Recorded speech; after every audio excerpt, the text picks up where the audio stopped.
You probably learned this in school. Noble gases don't react. They're inert, too complete, too proud to bond with anything. And for most of them, that's just not true. Xenon forms dozens of compounds. There's a xenon oxide that detonates without warning. Krypton bonds with fluorine. Even argon's been forced into one fragile molecule. The inert gases, mostly, they're not. But two of them barely react with anything at all: helium and neon. And neon is the more extreme of the two. Not one stable compound, ever. This is neon's story, the atom that won't.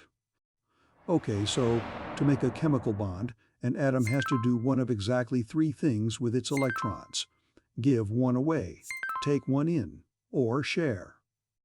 That's all a bond ever is. Electrons jumping from one atom to another, or pooling in the space between them. Every line in every structure you've ever drawn is one of those three. Neon does none of them.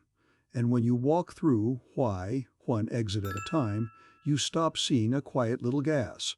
You start seeing something sealed shut. Start with giving an electron away. Neon has 10 electrons and 10 protons pulling back on them, crammed into a tiny shell right up against the nucleus. No extra shells in between. No spare electrons softening the pull. Just 10 protons gripping 10 electrons at point-blank range. So tearing one electron off neon costs 2,080 kilojoules per mole.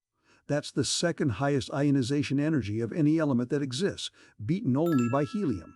Exit 1 sealed. Okay, take an electron in instead. But the shell is already full. There's no room. An incoming electron has nowhere to go but the next shell out. Far from the nucleus, barely held, no payoff at all. So neon won't accept one either. Gaining an electron makes it less stable, not more. And sharing needs an open orbital to share into. Neon hasn't got one. Exits 2 and 3, sealed. And here's the part that breaks the easy answer. Xenon has a full shell too, the exact same closed octet neon has. So if a full shell is the reason, why does xenon bond and neon never? Size. Xenon is enormous. Its outer electrons sit 5 shells out, far from the nucleus, loosely held. So loosely that xenon gives up an electron about as easily as oxygen does. That's exactly how the first one was made.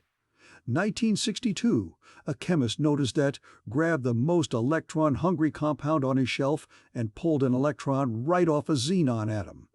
First noble gas compound in history. The octet didn't stop it. Distance did. Now watch the trend up the column. Xenon, big, loose, dozens of compounds. Krypton, smaller. One, and it falls apart fast. Argon, smaller still. A single molecule that only survives below -246 Celsius. Every step up that column, the atom gets smaller and it grips its electrons harder. So bonding gets harder too. Neon is the end of that road. Electrons crushed in tight. Polarizability, second lowest of any element on the table. Held so close that nothing, no fluorine, no pressure, no cold, has ever pried a single one loose. So it was never really the full shell.